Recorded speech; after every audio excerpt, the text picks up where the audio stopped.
அண்ணே அடடடடடா தங்க புள்ள வாடா வாடா அம்மா அம்மா உட்கார்றா. ஏ தங்க புள்ள மகாலட்சுமி மாதிரி இருக்கடா.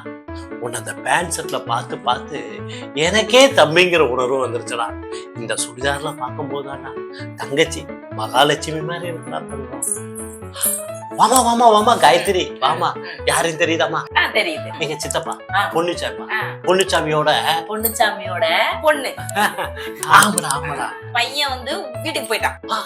பொண்ணு வந்து இப்ப இன்றைக்கு வந்திருக்கா. ஆமாடா அதுதானே? ஆமா. யோ என்ன கூறு இருக்கா, அறிவு இருக்கா, ஏதாவது இருக்கா உனக்கு? இங்க பாரு, இது பையன் வேஷம் போட்டு வரும்போது இது பொண்ணுன்னு எனக்கு நல்லா தெரியும். நீ என்னென்ன நாடகம் காட்டுற, என்னென்ன வித்த காட்டுறன்னு பாக்கத்தாய நான் வெயிட் பண்ணிக்கிட்டு இருந்தேன்.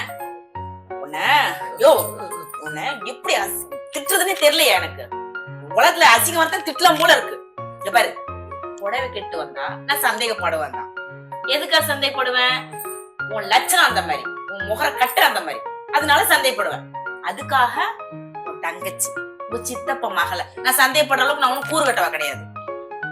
என்ன அப்பவே நான் சொன்னக்கா, உண்மைய சொல்லிருந்தேன். நொக்கா, நான் உனக்கு நொக்கா கிடையாது, மதினி. சரியா? மதினி. மதினி. போன் சித்தப்பா சித்தப்பா பொன்னுச்சாமி. சித்தப்பா ஆமா ஆமா ஆமா. இங்க நிர்மல். நிர்மல் இல்லையா? நிர்மலா. ஆமா ஆமா சித்தப்பா, எல்லாம் உண்மையை சொல்லிட்டேன். நிர்மலா. ஆமா.